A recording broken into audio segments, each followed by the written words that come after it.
I analyzed 47 major betrayals across history, from Julius Caesar to corporate whistleblowers, and found the same pattern repeating like a funeral drum. The betrayed had volunteered the information used to destroy them. Caesar told Brutus his fears about the Senate, his doubts about Mark Antony's loyalty, his concerns about appearing tyrannical. Brutus took notes. The whistleblower at Enron CC'd the wrong ally on emails detailing their evidence and timeline. That ally went straight to the executives being exposed. The fired executive revealed their 5-year strategy in what they thought was a casual conversation with a mentor. That mentor sat on the board that voted them out, using their own words as evidence of misalignment with company vision. Han Fei, writing 23 centuries ago in ancient China, called this self-inflicted defeat, the peculiar human tendency to hand our enemies the knife and then point to exactly where it hurts most. You think you're being real, being authentic, being vulnerable. They think you're being foolish. And here's what makes my stomach turn every time I see this pattern. In almost every case, the person who was betrayed blamed themselves for trusting the wrong person. But that's not the lesson. The lesson is that they were playing a game with rules no one had explained to them. I want you to think about something for a moment. Really think about it. How many times have your own words been used against you? Not just in dramatic betrayals. I'm talking about everyday moments. The thing you said in confidence that got repeated in a meeting with your name attached. The fear you confessed to a friend that somehow made its way back to you as gossip. The dream you shared with a partner who later, in an argument, threw it in your face as evidence of your unrealistic expectations. The insecurity you admitted to a coworker who then used it to undermine your credibility when you were both up for the same promotion. And here's the worst part. You probably felt guilty about it. You probably thought, I shouldn't have trusted them, or I'm a bad judge of character, or I need better boundaries. But what if the problem wasn't your judgment? What if the problem was that you were taught a lie about how honesty works in the real world? We've been sold this idea, this beautiful, seductive idea, that transparency is always virtue. That authenticity means total disclosure. That vulnerability is strength. And if you're not sharing everything, you're being fake, you're being closed off, you're not doing the work. Instagram therapists tell you to be radically honest. Self-help gurus preach about speaking your truth. Corporate culture talks about bringing your whole self to work. And it all sounds so enlightened, so evolved, so emotionally intelligent, until it destroys you. Because here's what nobody tells you about radical transparency. It only works in a world where everyone else is equally transparent and equally safe. And that world doesn't exist. It never has. Han Fei lived in the Warring States period of ancient China, one of the most brutal, competitive, treacherous times in human history. And he watched, over and over, good people, moral people, honest people, get completely dismantled because they believed transparency would earn them loyalty. Meanwhile, the manipulators, the strategists, the people who understood the actual rules of power, thrived by saying less, revealing nothing, and collecting everything everyone else volunteered. And before you think this is about becoming some cold, calculating, Machiavellian monster, it's not. This isn't about lying. This isn't about manipulation. This is about understanding a truth that could save you years of pain. Discretion is not deception, and strategic silence is not emotional unavailability. The most self-aware people in history weren't the most confessional. They were the most discerning about who earned access to what parts of their inner world. So why does this video matter? Why do you need to hear this? Because you're tired. You're tired of getting hurt by your own openness. You're tired of watching your vulnerability become ammunition. You're tired of your trust turning into evidence of your naivete. And worst of all, you're tired of blaming yourself for choosing the wrong people instead of recognizing that you were playing a rigged game with rules that were deliberately hidden from you. The core pain you're experiencing, and I know you're experiencing it because you clicked on this video, is this sick feeling that the more real you are, the more you get hurt. That authenticity is somehow a liability. That being yourself is dangerous. And so you're stuck in this impossible choice. Do I close off completely and become some hardened, cynical shell of a person? Or do I keep bleeding out my truth and hoping the next person won't use it against me? But there's a third option, and that's what this video is about. There's a way to be genuine without being exposed. There's a way to be authentic without being reckless. There's a way to build real intimacy without building a detailed case file against yourself that anyone can access at any time. Here's a unique insight that changes everything. Radical honesty doesn't build trust. It builds databases. Real trust is built through demonstrated patterns over time, through consistency of action, through reliability in small things before big things. But what we've been taught to call trust is actually just information exchange. And information is power, which means every time you confess something, every time you reveal a fear, every time you share a dream or an insecurity or a strategy, you are engaging in a transfer of power. And if you don't understand that, if you think you're just being open and real and vulnerable, then you're going to keep getting hurt in the same predictable ways. So let me be very clear about what you're going to gain from this video. You're going to gain the psychological freedom to stop performing transparency, because that's what it is, a performance. You've been taught that if you're not constantly proving your authenticity through confession, through sharing, through opening up, then you're somehow less evolved, less healed, less worthy. And that's exhausting. That's a trap. You're going to learn the strategic wisdom to protect your inner world without guilt. Without that voice in your head saying you're being closed off or you're not doing the work or you're avoiding intimacy. And most importantly, you're going to get a reframe that changes everything. You're not closed off when you practice discretion. You're just not voluntarily building the case against yourself anymore. Let me tell you a story. This is a parable that comes from Han Fei's time, though I'm going to tell it in a way that makes the emotional reality clear. There was a prince in one of the warring states who believed that transparent governance would earn him loyalty. This was his philosophy. He thought that if he shared his thinking, his doubts, his strategic concerns with his court, they would appreciate his trust in them. They would feel included. They would become more loyal because he was treating them as equals, as partners in governance rather than subjects. So he did exactly that.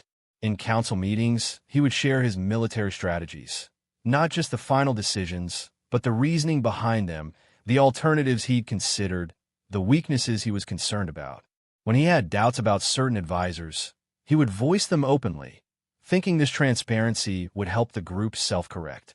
When he worried about succession, about whether his sons were ready to lead, about which ministers might be secretly building their own power bases, he shared those fears. His court praised him. They called his leadership refreshing. They said it was a new era of honest governance. They thanked him for his trust. Within 2 years, he was overthrown. And here's the part that should make your blood run cold. The coup was surgical. It wasn't chaotic. It wasn't a surprise attack that could have happened to anyone. It was precise. The advisors who led the rebellion knew exactly which fears to exploit because he had told them his fears. They knew exactly which loyalties to fracture because he had told them who he trusted and who he doubted. They knew exactly which moments of weakness to publicize because he had shared when he felt uncertain. His own transparency became the blueprint for his demolition. And the person who took the most detailed notes during his confessional council sessions, the one who always praised his honesty the most, that person led the conspiracy because they understood something the prince didn't. When someone gives you a complete map of their psychology, their fears, their strategies, their vulnerabilities, they're not building trust. They're building an opportunity. And whether you exploit that opportunity depends on your incentives, not your relationship. Now, I want you to feel the emotional weight of that for a second. Imagine being that prince. Imagine believing you were doing the right thing. Imagine thinking you were building something better, something more honest, something more evolved than the paranoid, secretive leadership styles of your predecessors. And then imagine watching everything fall apart and realizing, oh God, they used my own words.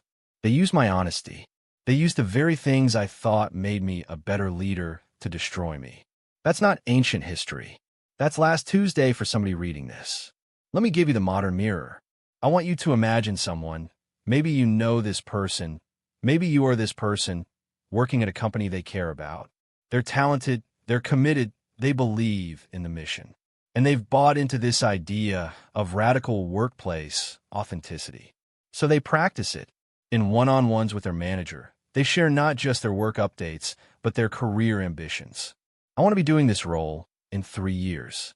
I'm interested in eventually moving into leadership. I'm looking at what skills I need to develop. They share their frustrations, thinking this is healthy communication. I'm finding the current leadership approach really demotivating. I think we're missing opportunities because of how siloed we are. They share their personal struggles when those struggles affect their work, thinking this is emotional intelligence. I'm going through a rough patch right now, so I might not be at my best for the next month. My focus isn't where I want it to be.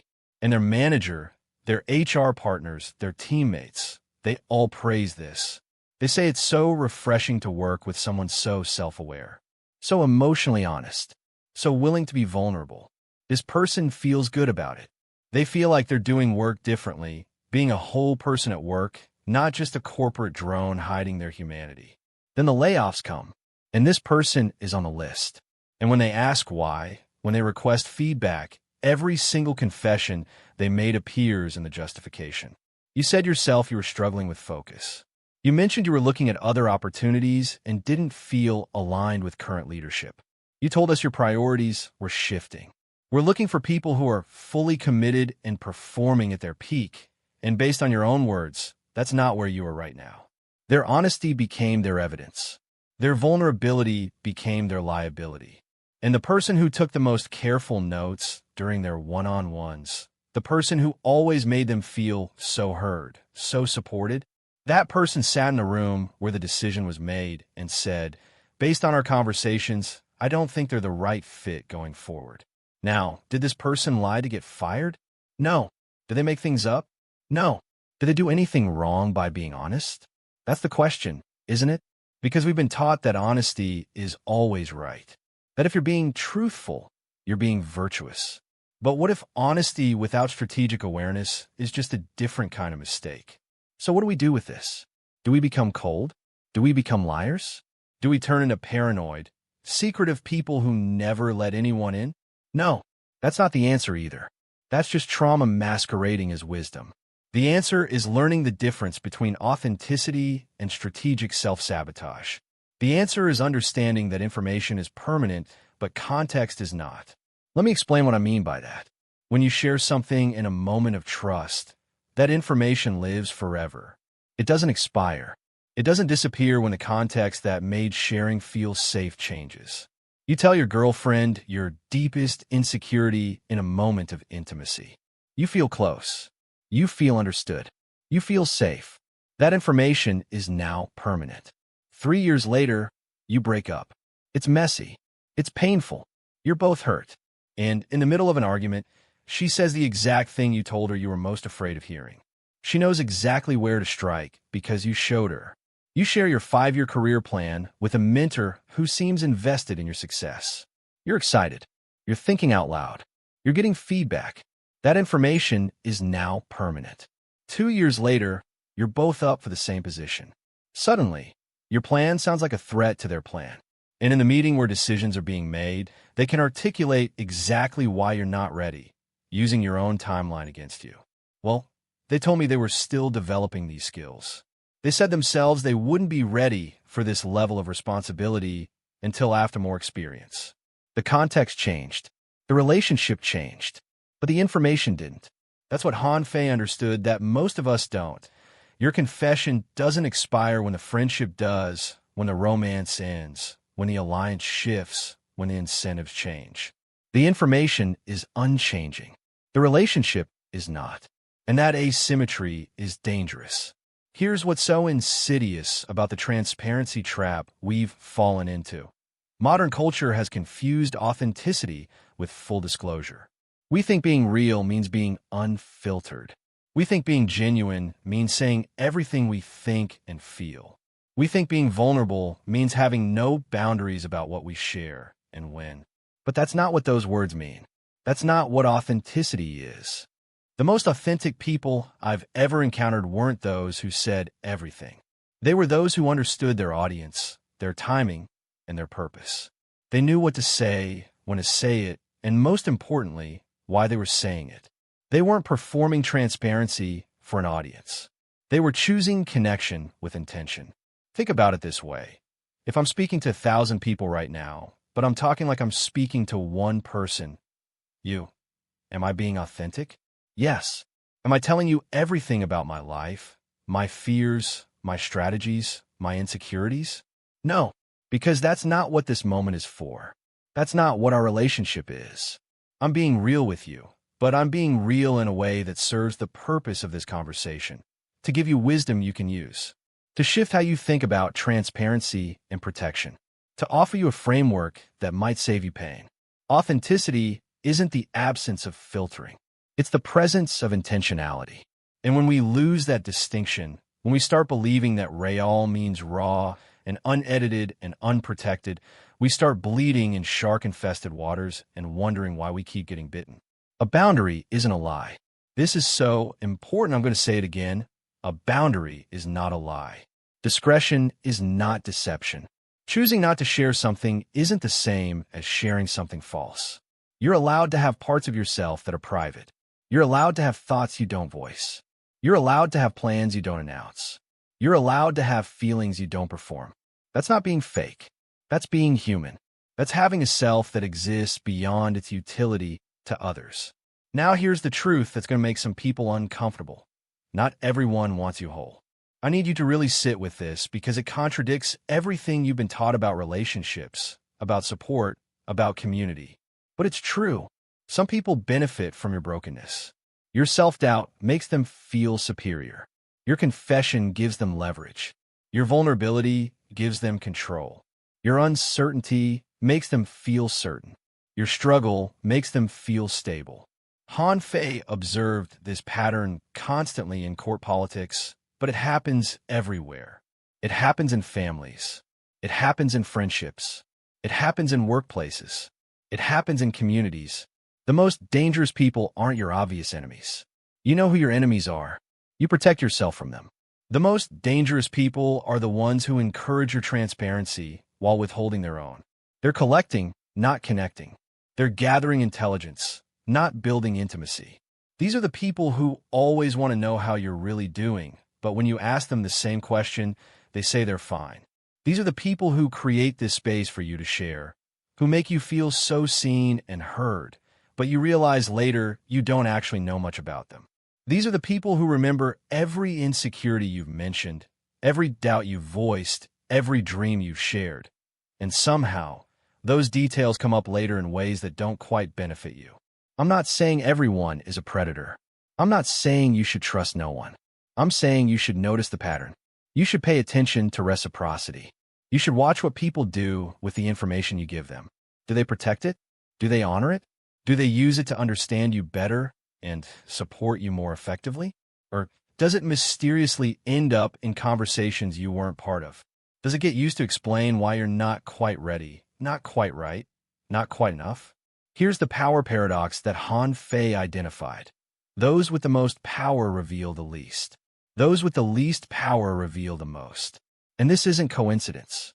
This isn't random. This is strategy, whether conscious or unconscious. When you're constantly proving your authenticity through confession, you're demonstrating that you feel you have something to prove. You're signaling that you're seeking approval, validation, acceptance. And that signal tells people you're in a position of need, which means you're in a position of weakness, which means you're negotiating from a deficit. True confidence is comfortable with mystery. True strength doesn't need to justify its silence. The person who shares everything is usually the person who feels they have to earn their place. The person who shares selectively is usually the person who already knows their value. Now, I can hear the objection forming in your mind, but doesn't this make relationships impossible? How do we connect without exposure?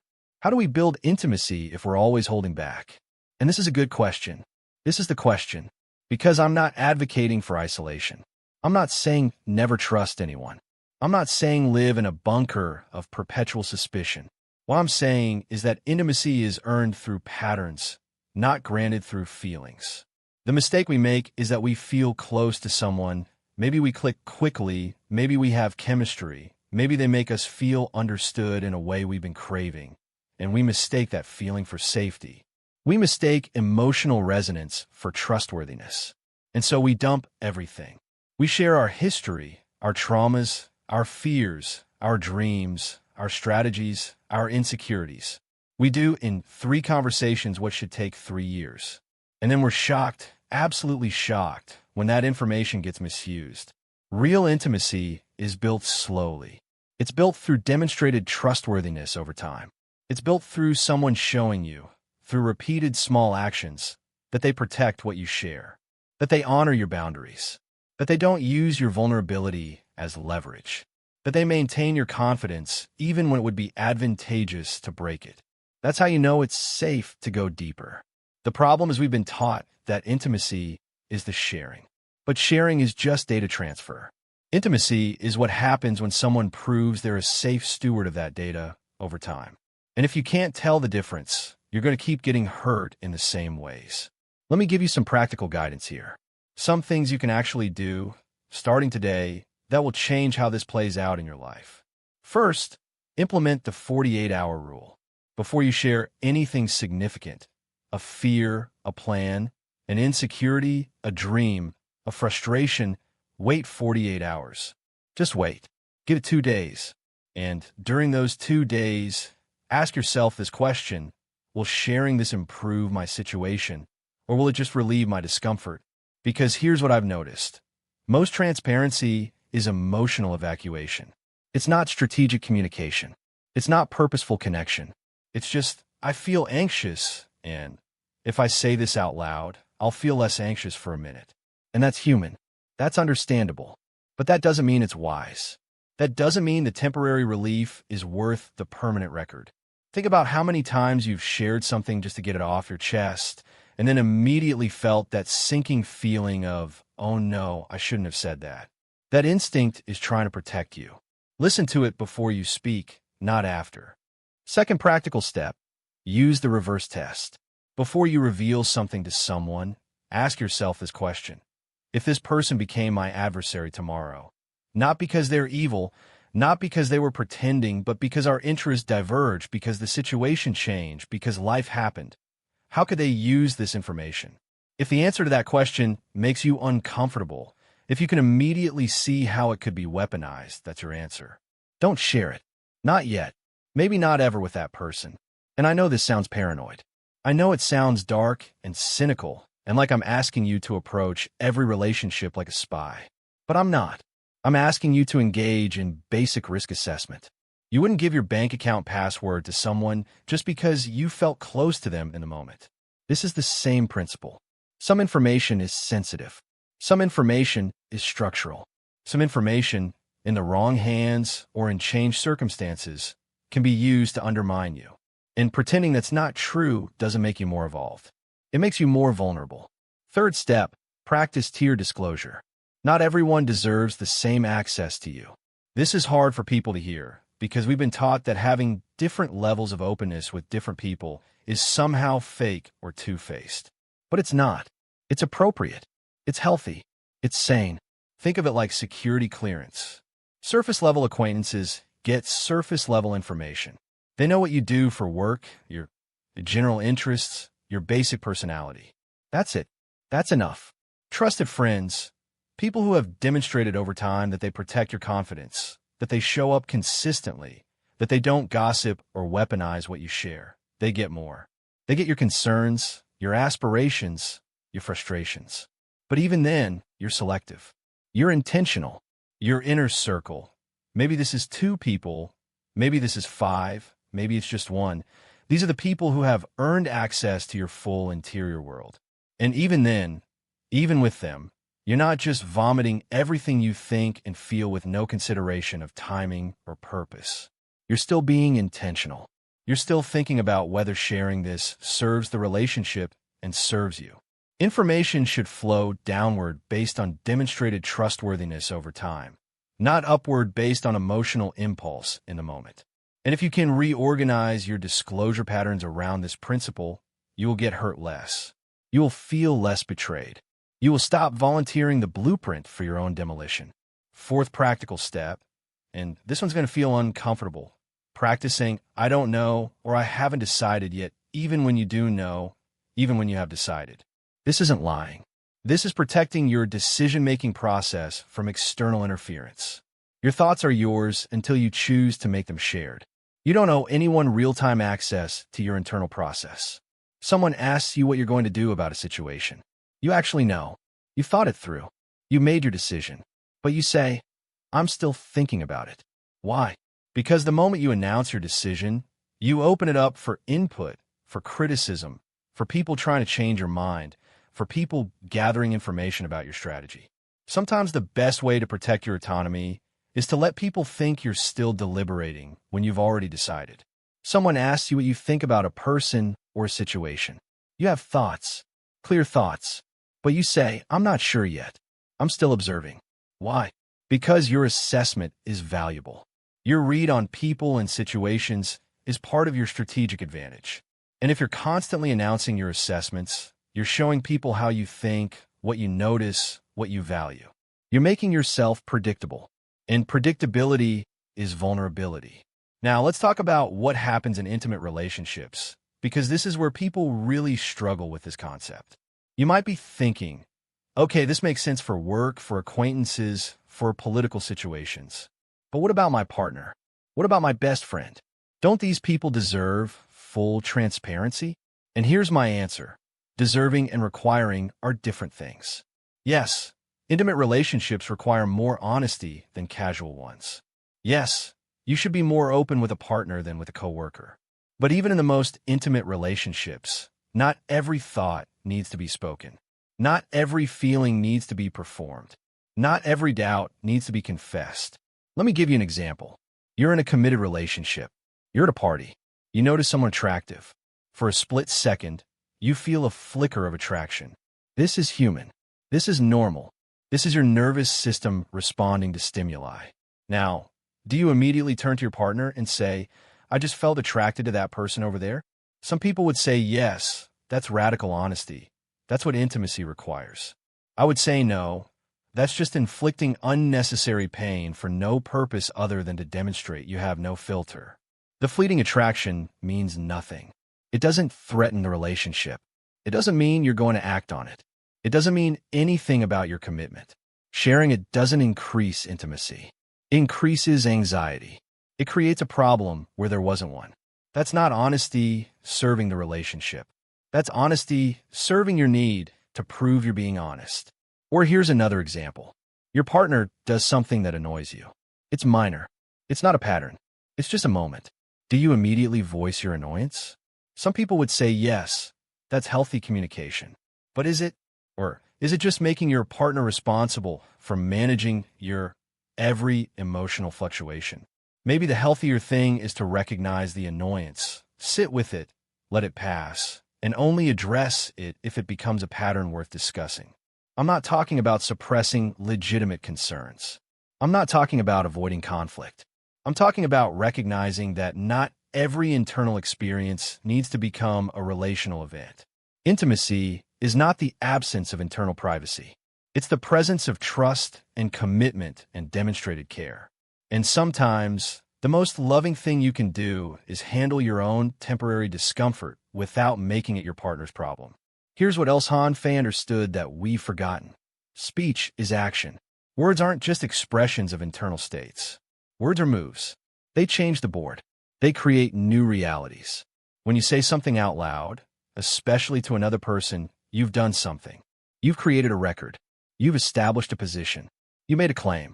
And now that claim exists between you. So before you speak, before you share, before you confess, ask yourself, what am I doing by saying this? Am I building understanding? Am I solving a problem? Am I deepening connection? Or am I just offloading discomfort? Am I creating drama? Am I seeking validation? Am I testing the other person? And if you're honest with yourself about your actual motivation, you'll realize that a lot of what we call radical honesty is actually just emotional impulsivity wearing the costume of virtue. Now I want to address something directly because I know there are people watching this who have been hurt by dishonesty, by lies, by someone hiding things that should have been shared. And you might be hearing this message as permission for people to lie to you, to hide things from you, to justify their secrecy. So let me be very clear. I'm not defending lying. I'm not defending deception. I'm not defending someone hiding an affair or a financial crisis or something that directly impacts you and that you have a right to know. There's a huge difference between protective discretion and destructive deception. Protective discretion is choosing not to share your internal process, your strategic thinking, your temporary emotions, your past that isn't relevant to the present. It's maintaining boundaries around what's yours to manage. Destructive deception is hiding information that the other person needs to make informed decisions about their own life. It's creating a false reality. It's manipulating their understanding of the situation so they can't protect themselves. If your partner is seeing someone else and hiding it, that's not discretion. That's lying. If your business partner is secretly depleting the accounts and you don't know, that's not privacy. That's fraud. If your friend is talking about you behind your back while acting supportive to your face, that's not boundaries. That's betrayal. Those are lies that harm you. That's completely different from someone choosing not to share every doubt, every attraction, every criticism, every strategic thought they have. The question to ask is, does this person's privacy prevent me from making informed decisions about my own life? If yes, that's a problem. If no, that's just them having a self that exists beyond you, and that's okay. That's actually healthy. Here's something else I want you to think about. We've been taught that vulnerability creates connection, and it can, but only when it's mutual and only when it's appropriately placed. Unreciprocated vulnerability doesn't create connection. It creates hierarchy. If you're always the one sharing, always the one being vulnerable, always the one confessing and revealing and opening up, and the other person is always the one listening, absorbing, observing, you don't have intimacy. You have a power imbalance. You have a therapist-client dynamic without the ethical boundaries. You have someone who knows everything about you while you know very little about them. Pay attention to reciprocity. If you find yourself in relationships where you're doing all the emotional labor, all the sharing, all the vulnerability, and the other person remains mysterious, withheld, composed, that's not because they're more evolved than you. That's not because they're more healed. It's because they understand something about power that you don't yet. And they're letting you volunteer all the information while they give up nothing. Real intimacy is mutual risk. It's both people choosing to be seen. It's both people sharing the burden of vulnerability. And if it's one-directional, if you're the only one taking the risk, you're not in a relationship. You're in a research study, and you're the subject. Now let's talk about the workplace specifically, because this is where I see people destroy themselves most often with misapplied transparency. The workplace is not your family. Your coworkers are not your friends. Your manager is not your therapist. And I say this with love. Stop treating them like they are. The modern workplace, especially in certain industries, has created this culture of radical authenticity. Bring your whole self to work. We're family here. We care about you as a person, not just as a worker. And this sounds nice. It sounds humane. It sounds evolved. But it's a trap, because the incentive structure hasn't changed. The fundamental nature of the employment relationship hasn't changed. You're exchangeable. You're a resource. And the moment your cost exceeds your value, you're gone.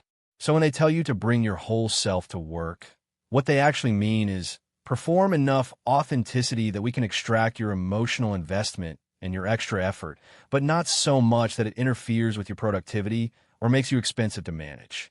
They want your passion and your commitment and your creativity.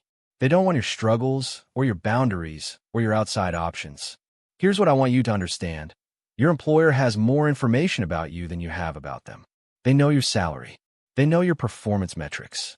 They know who's replaceable and who's not. They know who's a flight risk and who's loyal. They know what the market rate is for your skills. You don't have any of that information. You don't know how much your coworkers make. You don't know how you're actually evaluated. You don't know what conversations happen about you when you're not in the room. So why? Why would you volunteer even more information? Why would you tell them your career ambitions, which tells them when you might leave? Why would you tell them your personal struggles, which gives them a reason to categorize you as high maintenance or unreliable? Why would you tell them your frustrations with leadership, which marks you as not a team player. Why would you tell them anything beyond what's necessary to do your job well and professionally? I know this sounds cold. I know this sounds like I'm saying be a robot at work. I'm not. I'm saying be appropriate. Be professional. Be warm and collaborative and a good colleague. But protect your interior. Protect your strategy. Protect your assessment of the situation. Because the company is protecting theirs. The company isn't telling you which roles are being eliminated next. The company isn't telling you who's on thin ice. The company isn't telling you that they're planning to replace you with someone cheaper. They're protecting their information while asking you to surrender yours. And if you can't see that asymmetry, you're going to be the one who gets hurt. Let me tell you what emotional intelligence at work actually looks like. It's not sharing your feelings. It's managing your feelings so they don't leak out in ways that undermine you. It's not confessing your doubts. It's processing your doubts privately so you can show up with clarity. It's not announcing your ambitions. It's quietly developing the skills and relationships that make your ambitions possible. It's not being real. It's being strategic about when and how you're real. The people who rise in organizations aren't necessarily the smartest or the hardest working.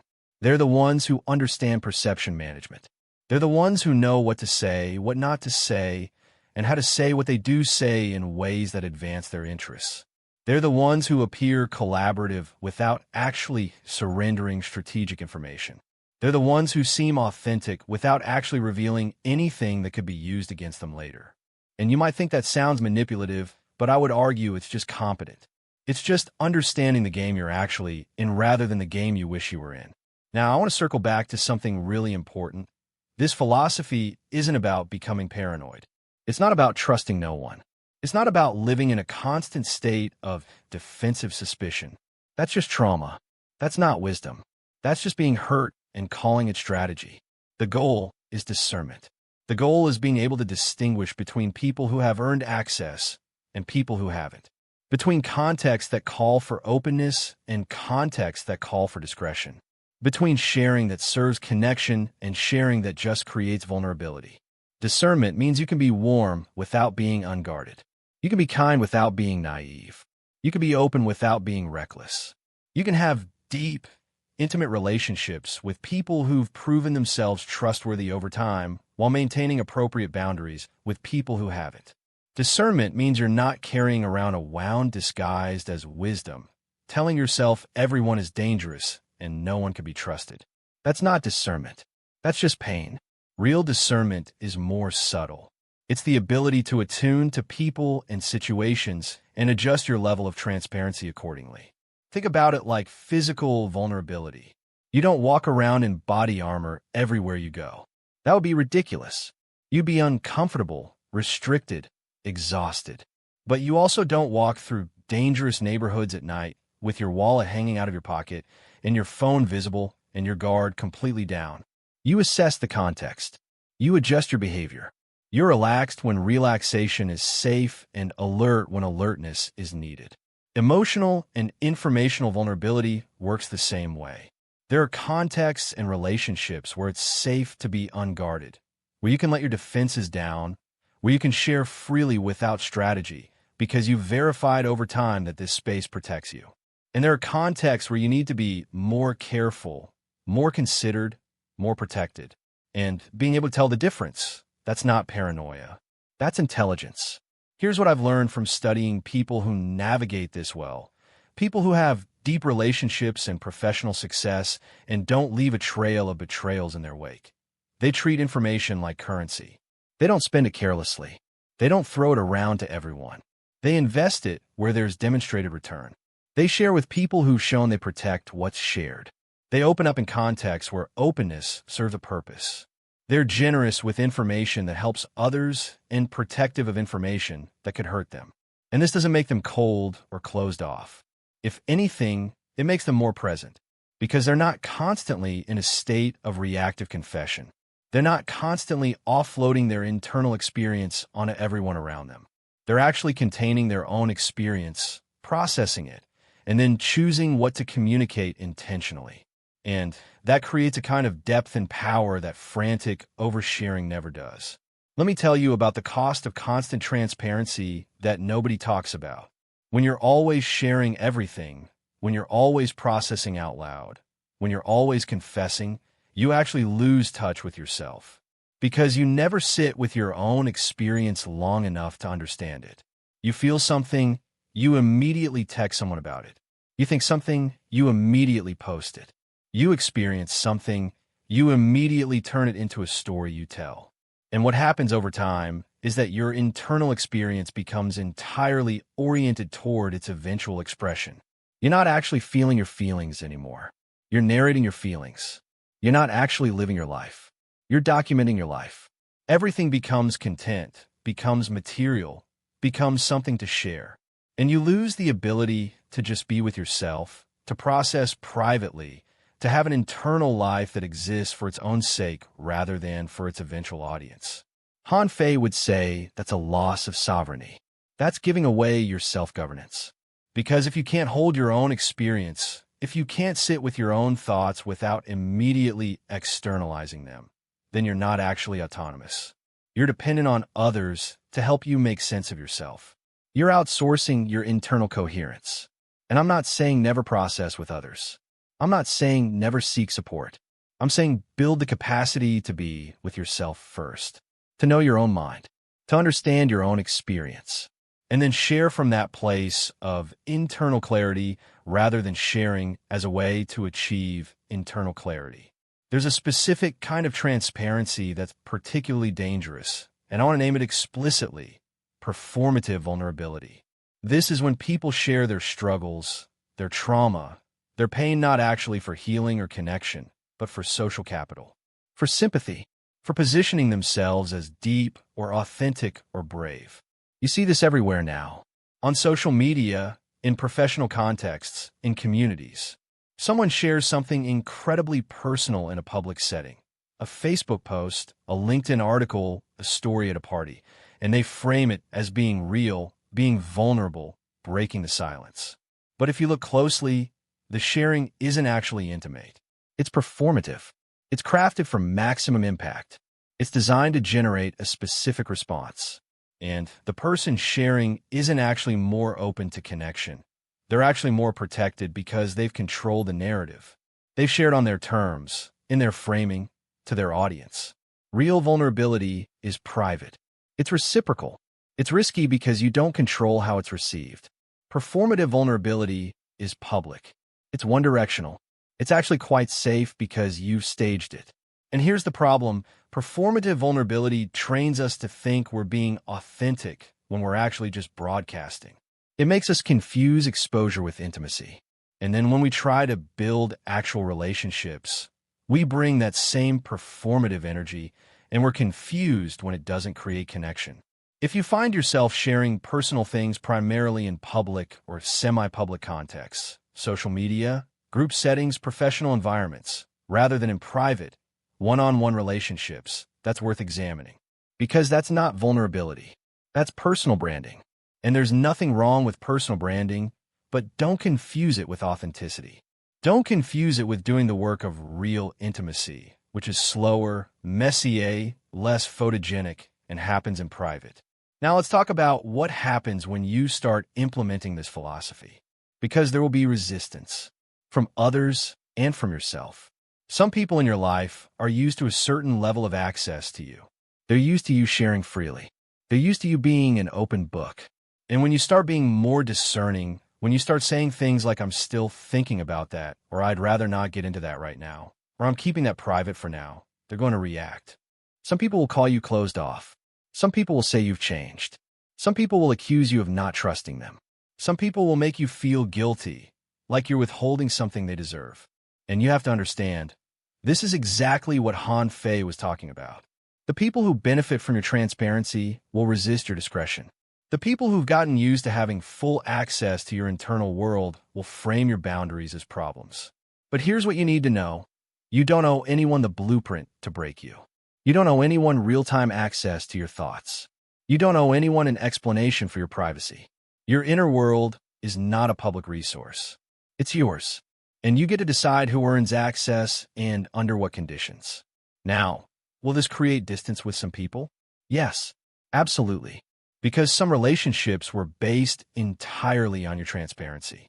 Some people were in your life because you were useful as a confessional, as a source of information, as someone who made them feel trusted and important by sharing everything. And when you stop doing that, when you start protecting yourself, those relationships will either evolve into something more reciprocal or they'll dissolve. And that's okay. That's not a loss. That's clarification. The relationships that survive your increased discretion, the people who respect your boundaries without making you feel guilty, the ones who don't take your privacy as a personal rejection, those are your people. Those are the ones who were there for actual connection, not just for access. You're also going to feel guilt because you've been socialized to believe that boundaries are selfish, that privacy is suspicious, that discretion is dishonesty. Every time you choose not to share something, you're going to have this little voice saying, "But aren't I supposed to be authentic? Aren't I supposed to be vulnerable?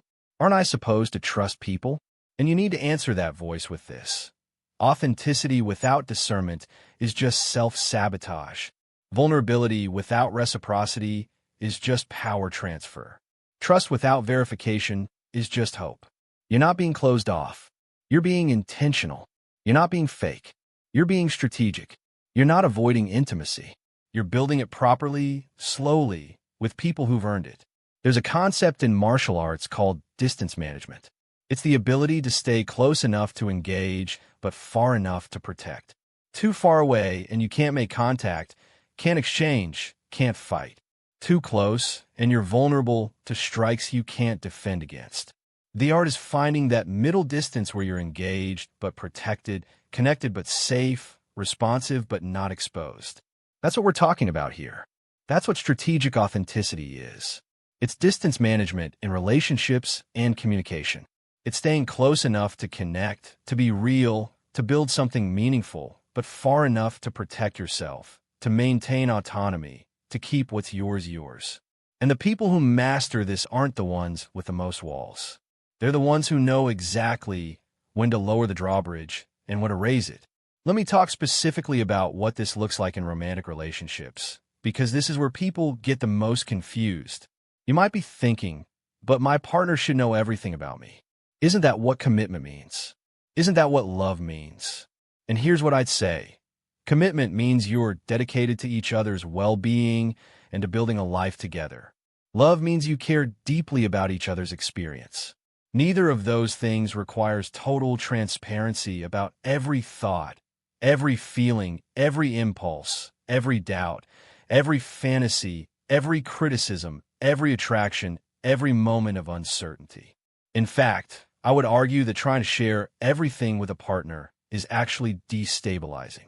It turns your relationship into a pressure cooker where every fleeting emotional experience has to be processed together. It makes your partner responsible for managing your every fluctuation. It creates an exhausting level of emotional enmeshment where neither of you has any breathing room. The healthiest couples I've observed have a kind of loving privacy.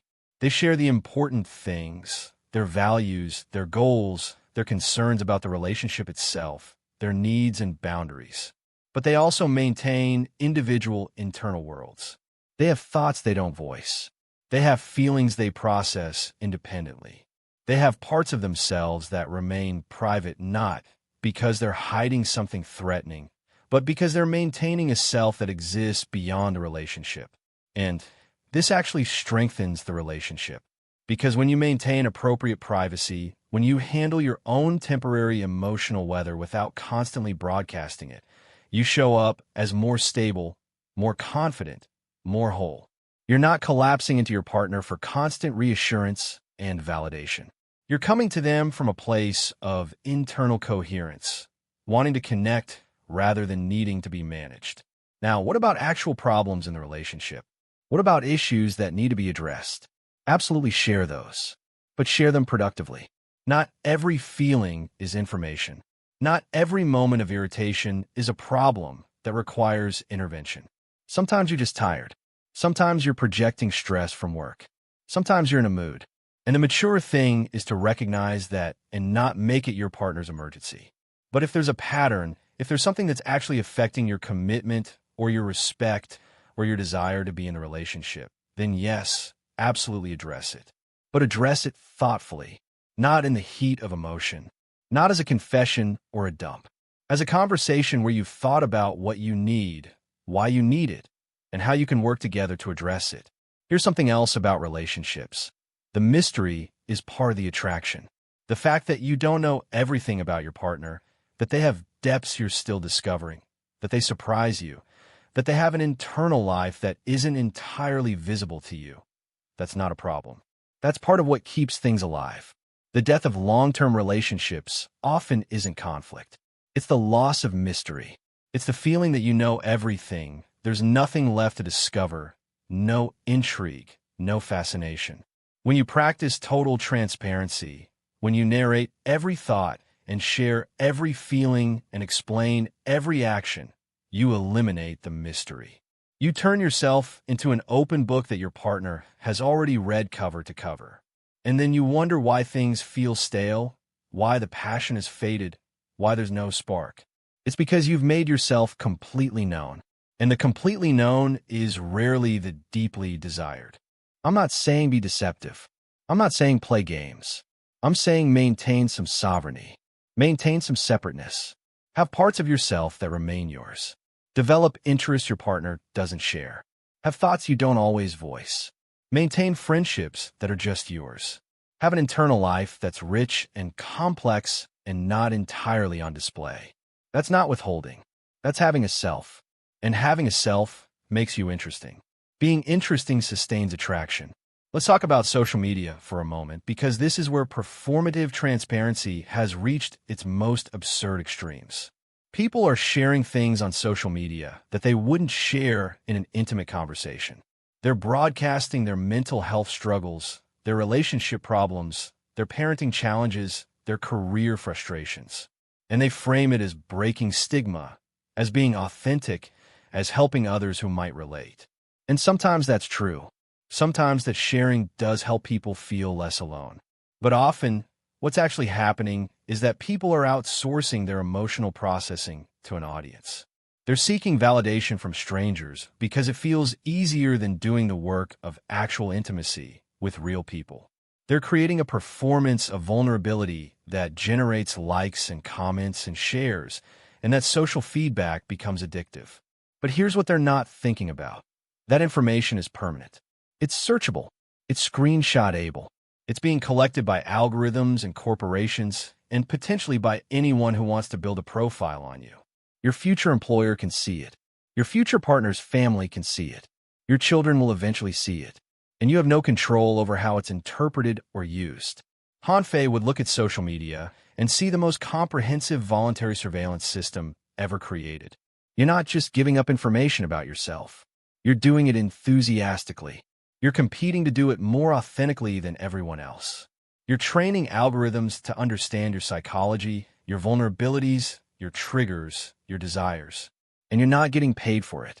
You're paying with your privacy, your dignity, and your future bargaining power. And in return, you're getting momentary validation from people who don't actually know you. If you take nothing else from this video, take this. Be extremely careful about what you share in permanent, searchable public forums, because that information will outlive the context that made sharing feel important. That confession you post today might feel cathartic, but it becomes a permanent part of your digital record, and you have no idea how it might be used against you in the future. I'm not saying never share anything online. I'm saying be strategic. Share in ways that build what you want to build, your reputation, your professional brand, your thought leadership, whatever, without surrendering information that could be weaponized. Share your insights without sharing your vulnerabilities. Share your values without sharing your doubts. Share your strengths without sharing your strategies. Now, let's address the big philosophical question underlying all of this. Is this way of living ethical? If you're strategic about what you share, if you're protective of your information, if you're managing disclosure carefully, are you being manipulative? Are you being dishonest? Are you violating some moral principle about authenticity? And here's my answer. No. Strategy is not the same as deception. Intentionality is not the same as dishonesty. Protecting yourself is not the same as manipulating others. You have a right to privacy. You have a right to boundaries. You have a right to maintain control over your own information. Those rights don't disappear just because someone wants access to you. The ethical question isn't whether you're sharing everything. The ethical question is whether you're lying. Are you representing things falsely? Are you creating misunderstandings that harm others? Are you manipulating people's beliefs in ways that exploit them? If yes, that's unethical. If you're just choosing not to share certain information, choosing to keep certain thoughts private, choosing to maintain certain boundaries, that's not unethical. That's autonomy. Let me put it this way. You don't owe anyone a detailed explanation of your mental process. You don't owe anyone access to your doubts and fears. You don't owe anyone a running commentary on your internal experience. What you owe people, if you're in relationship with them, is basic honesty, consideration, and reciprocity. You owe them truthfulness about things that affect them. You owe them reliability and follow-through. You owe them respect and decent treatment. But you don't owe them your interiority. You don't owe them your strategy. You don't owe them total transparency.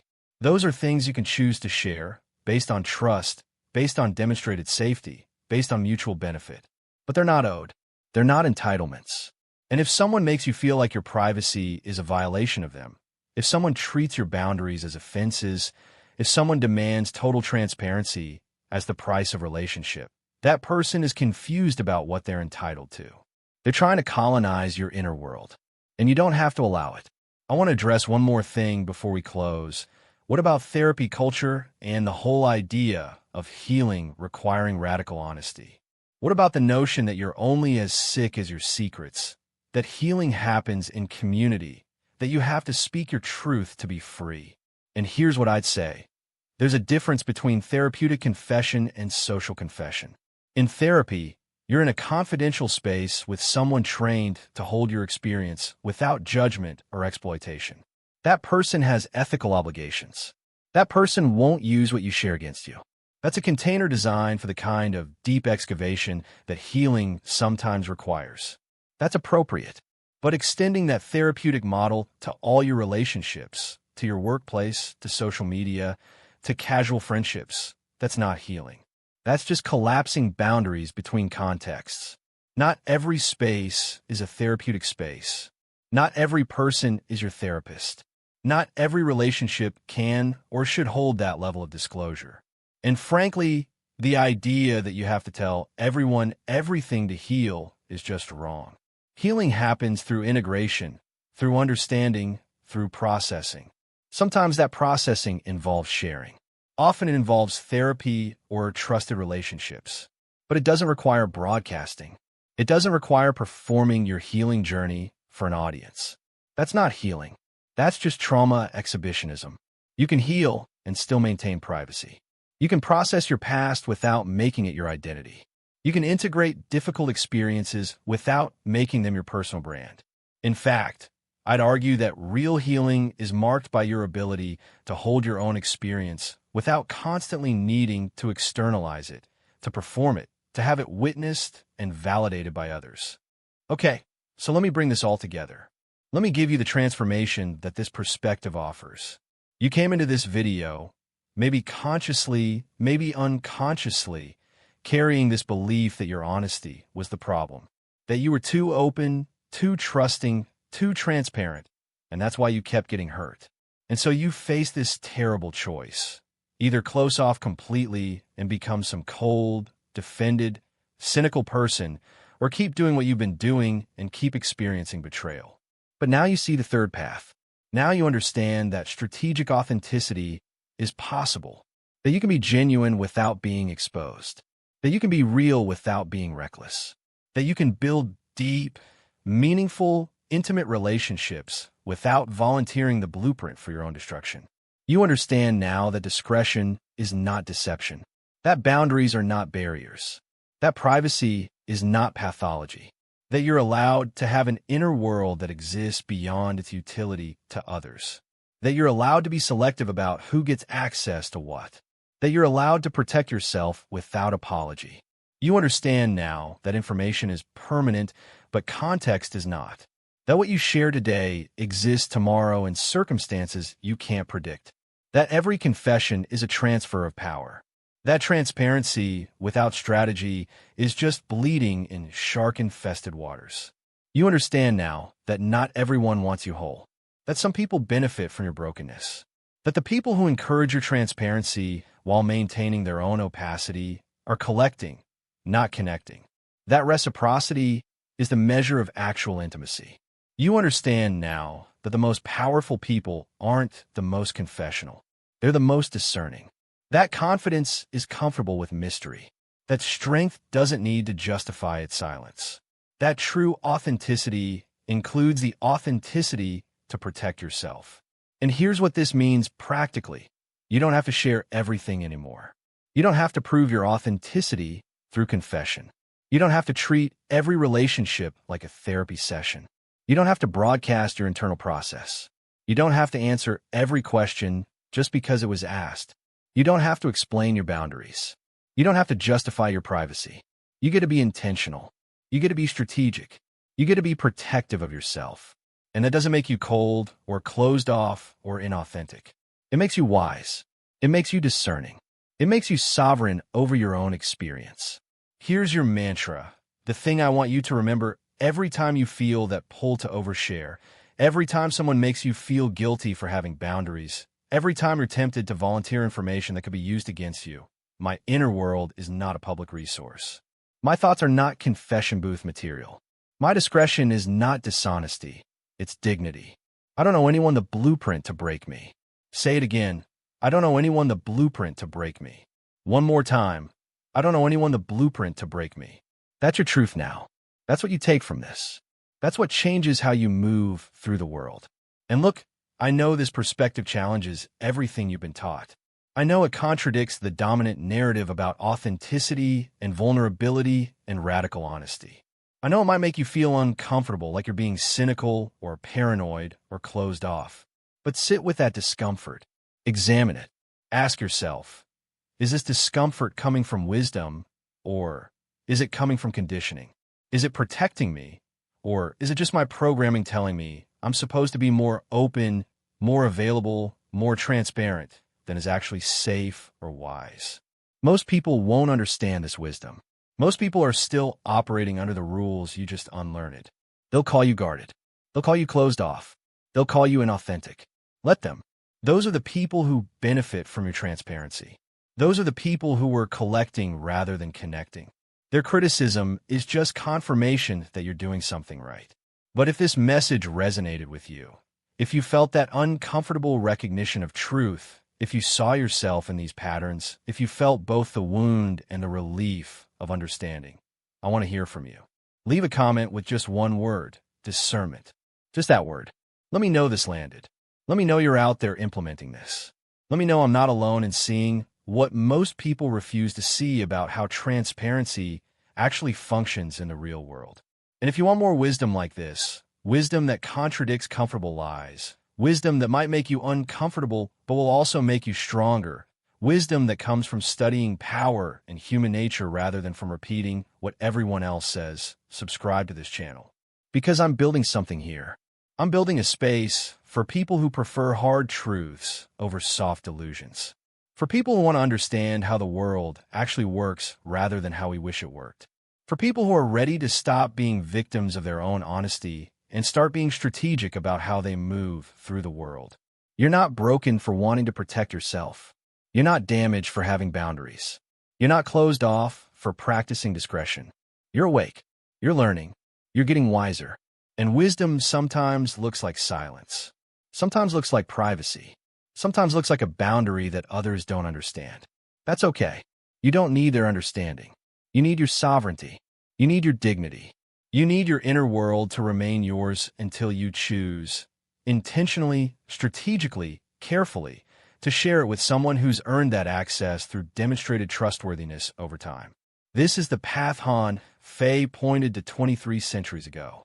This is the wisdom that survives because it's true, not because it's comfortable, not because it's what people want to hear, but because it's what protects you in a world where information is power and transparency is vulnerability. Now go practice being authentically strategic. Go protect your blueprint.